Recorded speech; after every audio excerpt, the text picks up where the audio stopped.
I'm joined today by Nichol Bradford, who is the Executive Director and co-founder of TransTech Lab. Nichol, could you please tell us what is TransTech or transformative technology? Great. Well, first off, thank you so much for having me on your show and to talk to your community. I think that there's a big overlap between futurist and transformative technology. And actually, I always wanted to be a futurist, so this is kind of exciting to be on the show. So transformative technology, the definition of it is leveraging tech or technology that can support mental health, emotional well-being, and human thriving. And specifically how that shows up is mental health and emotional health. We call that future basics. So that's using technology for stress, happiness, sleep, and mental and emotional health and fitness.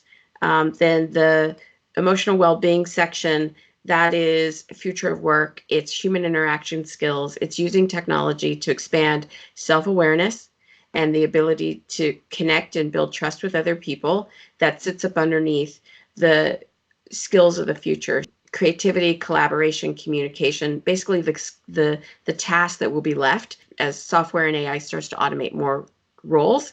And then the human thriving section is using technology to expand and enhance mental emotional capacity. So in that, we are interested in everything from brain-computer interfaces to things that would allow human beings to emotionally sync with one another and have that be enabled by technology.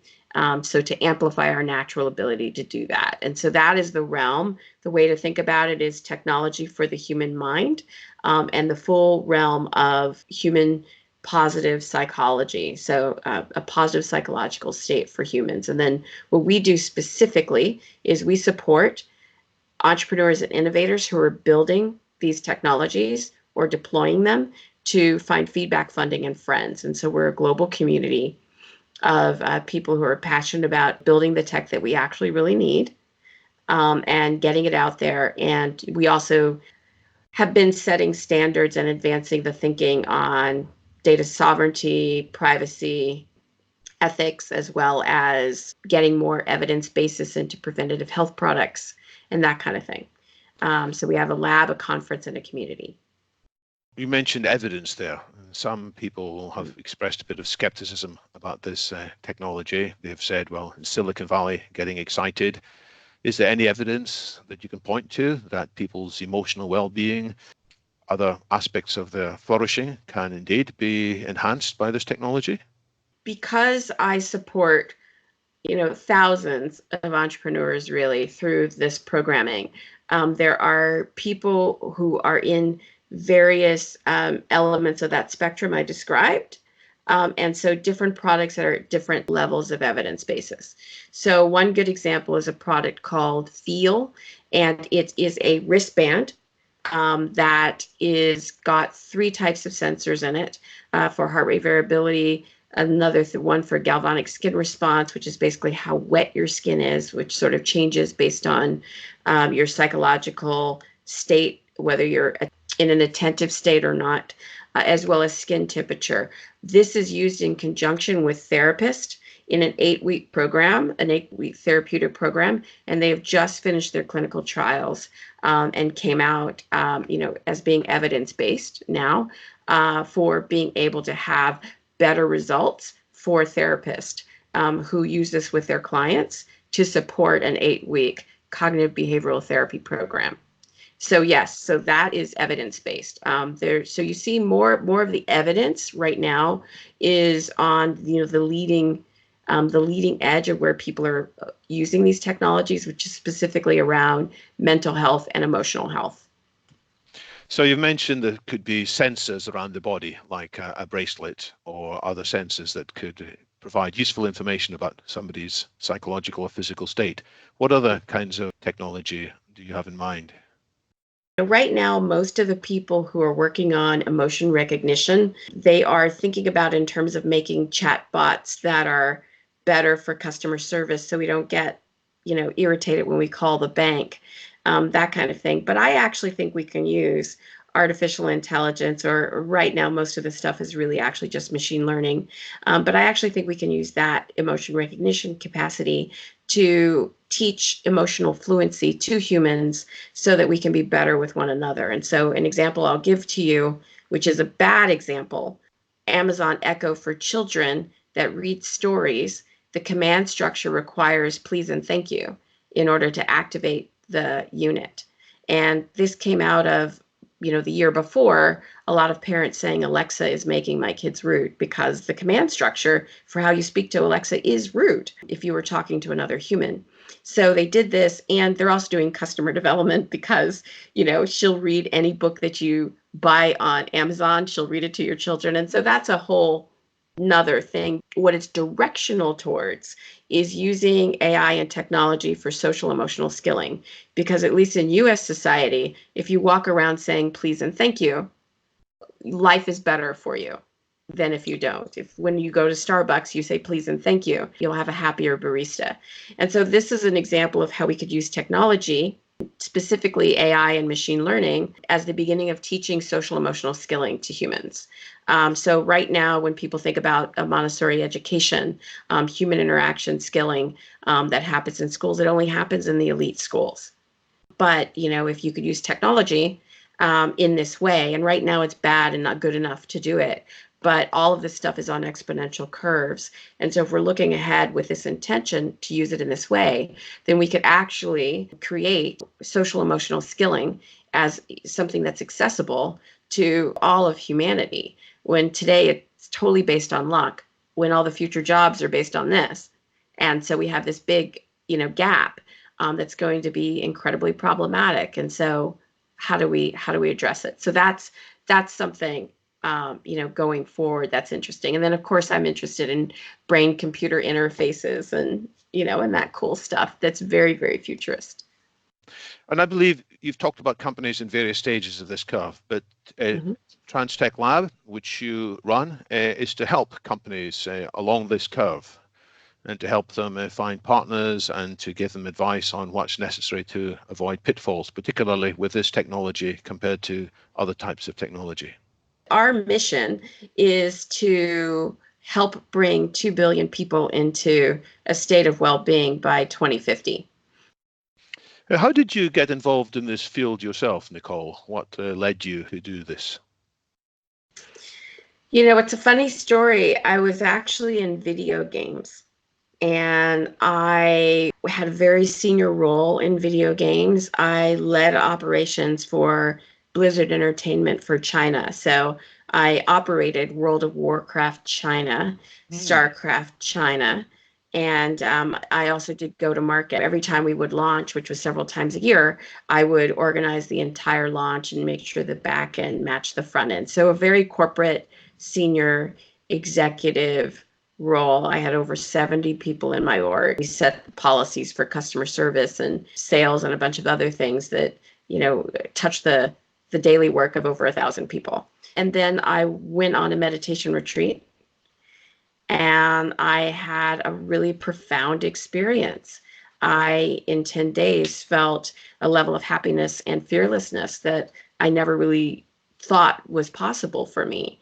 And so because I had been on the back end of a game where I have a positive association with technology, I don't have a negative one. And so I had seen couples and community and friendships and people helping one another, 15-year-olds who ran guilds filled with, with over 1,000 people, so I saw so many transferable skills. So I had a positive association with technology. I came out of that retreat and I thought, wouldn't it be amazing if everyone could be happy and fearless? Like, what might humanity accomplish if we were approaching each other and our problems from that point of view? And so I said, well, technology would make that scalable. How do I do that? And so that, led me on the journey, which now has us 5 years. This is the 5th year for the conference. It's the largest conference in this space, but it led me on the journey to this point where I get to talk to you and all of the other London Futurists about my passion. So you had this remarkable experience on your retreat, reached a different level of consciousness, different level of happiness.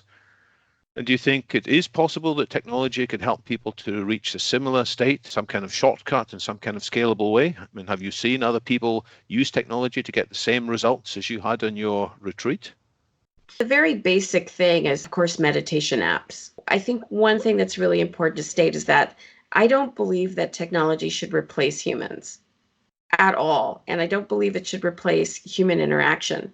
I think the way we should be thinking about it is, how do we use technology to get us ready for those human interactions? So that human interaction can be one where we're actually really there and we're able to connect deeply, which is actually what human beings truly want. We want to love and be loved. We want to belong. And there's a lot of stuff that gets in the way of that. And so that's the wider picture. So right now, I have a framework that basically says, assess, amplify, enhance, and connect. So right now, an example to your question would be meditation apps, which are even before that in that they provide access. It used to be very hard to access meditation content. You had to go on retreat, you had to go to a monastery, but now lots more people have access. The next category is for people to for there to be outcomes, where the technology helps with the outcomes by giving you real-time feedback of what's happening to your physiology. So one example would be Muse by Interaxon, which is an EEG headband. They also are picking up heart rate now because they can pick up the heart rate through the skin on your forehead. There's, other products. What you'll start to see is during the meditation that you're hearing on video or you're hearing on audio, where the meditation content actually changes based on your physiology. Like, how quickly your pulse is or your heart rate variability is declining. And so you'll see outcomes. And then on the other side of that, you'll see enhancements, where it's not just improving the minimum outcome, but enhancing your outcome. And a lot of that stuff is still very experimental. Just in the last year, actually now it's like a year and a half, the math came together to be able to do non-invasive deep brain stimulation. Before, you used to actually have to stick something in the brain to stimulate it at a deep level. Like you could do transcranial direct stimulation and get into the first layers, but you could never get deep inside without cracking the skull. And so, of course, you only did that in extreme cases. But now we're entering a place where it's possible for healthy people to have deep brain stimulation, and some of the areas of the brain that are associated with what one would call a reduction in ego.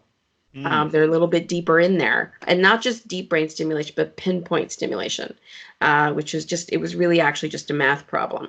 And so, the ability to stimulate someone's brain so that they have for a moment a reduction in what's called ego, so they can see themselves without, from outside the ego. That's something that people meditate a lot to get to. But if you could have that experience for an hour, then you would actually know what it was. You could remember it, and then that might motivate you to deepen your real world practice. So that's still experimental. That's not at scale yet because the math just came together for it. But, that's kind of the spectrum: access, minimum outcomes, and then enhancement. And do you advise companies on possible risks with this technology and possible things that could go wrong if they're on this journey? Yes. So at our conference, which is a 2-day conference, we have 5 hours of a 2-day conference between panels and workshops on data privacy, ethics, and sovereignty. How to think about what one is doing and ensuring the safety and privacy of the people who use these products. We dedicated a significant chunk to that. A lot of the discussion around data privacy, ethics, and sovereignty is very abstract, philosophical, legal, or regulatory. And so, because we represent entrepreneurs who are building things already, we search for very practical guidelines for them. We're talking to all the think tanks and definitely think positively about regulations. We also have a big focus on getting evidence-based and helping people in prevention understand how to climb the ladder to evidence basis. So we do that. And then the other thing that we do for our online programs is we dedicate 25% of our content, and this is mandatory content to say you're part of the academy, to founder growth and development. And so that's basically building the mental and emotional maturity of the founder so that when they are, standing in front of an unintended consequence, one, they can recognize it, and two, they have the character to pull back from it, which I think is one of the things that you have seen lacking in some tech companies. We put a lot of effort on it. That being said, and as a futurist, I'm interested in your opinion on this. Like, my opinion is that I think that it's very difficult to stand at the head of innovation and know what will go wrong. I think that bad actors are acting already. And I think whatever we think will go wrong, what will actually go wrong, was going to be far worse than what we think is going to go wrong. It's going to be much worse than that. And so I think what we have to do, or at least what we're doing with our conference and our community and how we're supporting entrepreneurs, is you have to support the people who are endeavoring to build the good things, and then equip them with the ability to understand what they're doing when they're doing it. And we're going to have to iterate our way to it, because if we don't do it at all, the bad actors are doing what they're doing, and they will continue to do so. And so the people of good heart have to try to build the good things so that humans have an alternative. And so that's how we approach it. I'm really curious, like how do you think we should approach it? So as a futurist, I warn people about a forthcoming techlash. That's a backlash against technology. Not that people will dislike technology, but it's more a backlash against the technology firms. It's a little bit like there was a backlash against big oil after a while. People said, oh, these companies, they're just making money. And of course, they're helpful. They provide us gasoline and petrol. But you know what? They're damaging nature. This is the drawbacks of industrial capitalism, unintentionally. Increasingly, people are going to say, you know what? These big tech companies, we like them. But you know what? They are messing with human nature. They are taking so much information from us without our real understanding, and as a result of that, they are able to manipulate us for their own sake.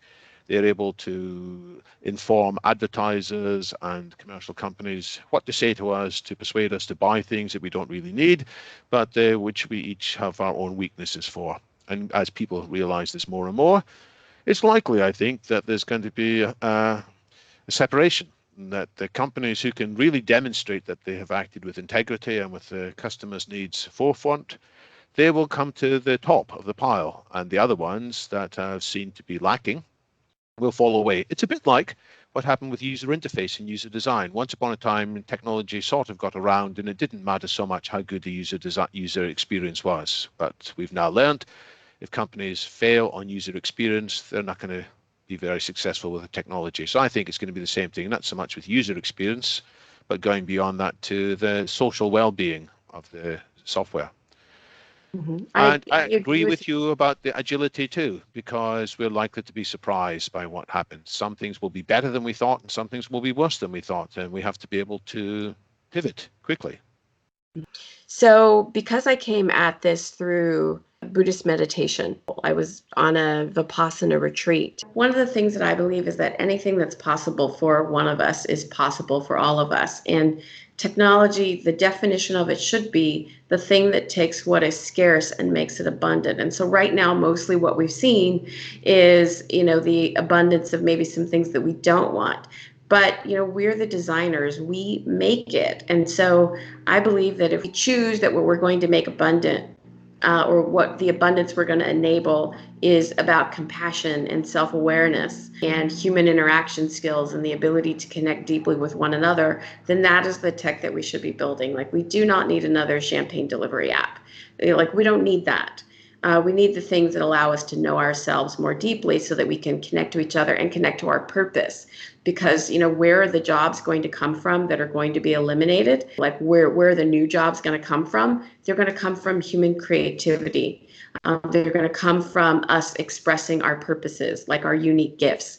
And so what's exciting and also dangerous is that we're facing two roads. And this is one of the reasons why I'm excited that, the London Futurists are interested in this, because the future is actually happening right now.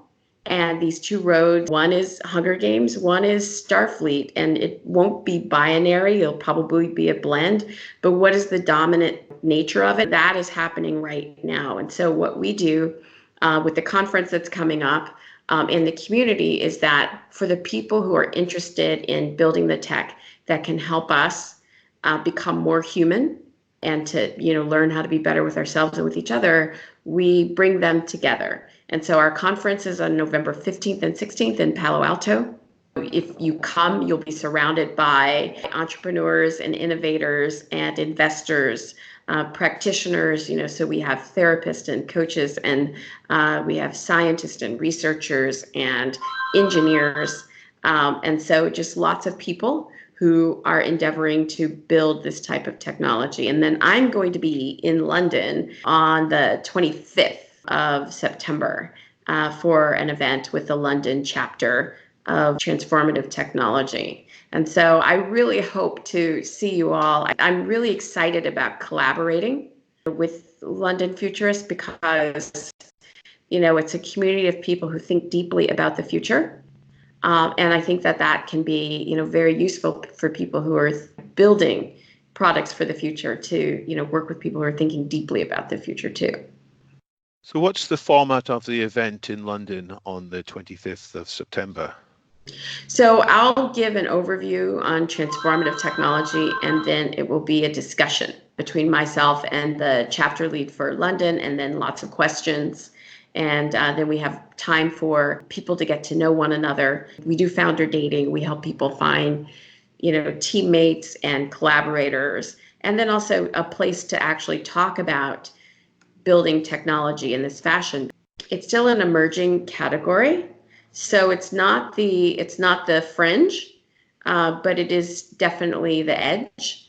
And so we find that people don't always have someone to talk to about this. It's not the fringe, but it's the edge. That's a nice way of putting it.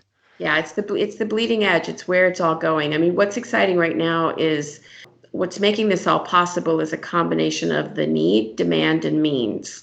So the need is the economic impetus. The social and economic cost of psychological unease are showing up for governments, companies, cities. Depression is a leading disease burden by 2030. Today, it's the leading disability. Stress and anxiety are off the charts all around the world. 1 in 10 Americans is on an antidepressant.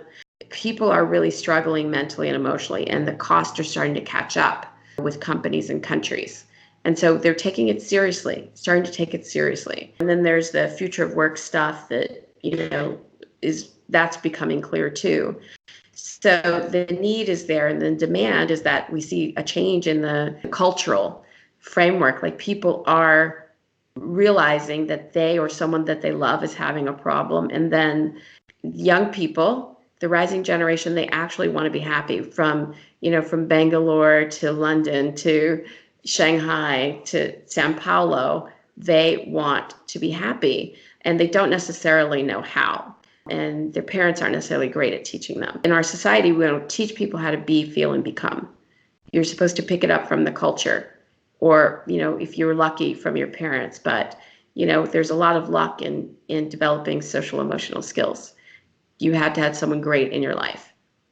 And so you're offering partly the technology, but partly also the community, a community of people who are committed to the same basic values and ideals. And so we'll help each other. To final question, if I may, you said earlier that what the world doesn't need is another champagne ordering application. I don't know if somebody was interested in what we've been discussing, and they said, what, they would like to develop the app that the world really does need. Mm-hmm. And they might be afraid that there are dozens of people in your community already developing a particular app. So is this something that you think that isn't enough of yet, that more people should be doing? There's so much need, and there's so many different types of humans that are going to need different things that, we're kind of in a place where, I don't think that there's going to be one thing to rule them all. Like a really good example would be last year, one of my favorite products that was in the academy was a counseling bot from a team in Nigeria. And the content in that bot included things like, how to talk to your tribal elders and how to talk to your parents about your arranged marriage. Like Silicon Valley is not going to cover that.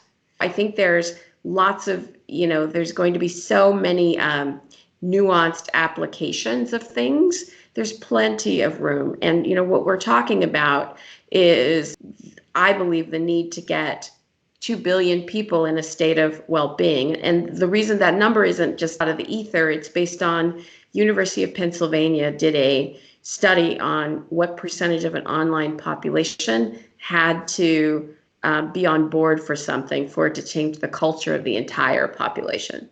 And it was roughly 25%. And they set up, hundreds of little communities. They compensated people, in different ways. They tried lots of different things to sort of like engineer different outcomes. And roughly any time 25% of an online population in these little micro communities that they set up agreed with something, it became the culture for the rest of it. And so, I think if we can, get 25% of the human population in a state of well-being and social emotional skill, we can actually change it for the entire human race. There's so many people suffering from depression, anxiety, stress, lack of engagement, loneliness, that there's plenty of misery to go around. And so I think there's plenty of room, and there's lots of iterations of products. And so if someone has a passion for something, they feel strongly about helping people in this way, we are the community that can help you figure it out. Nichol, the longer we talk, the more questions come to my mind. But you know what? I'm going to save some of them up for when you're in London soon, and we can chat more then. Thank you so much for sharing so much inspiring ideas, and I really look forward to helping to achieve this goal of getting the whole world in due course into a state of much higher flourishing and mental well-being. Great. Thank you so much for having me. I really appreciate it. Thank you.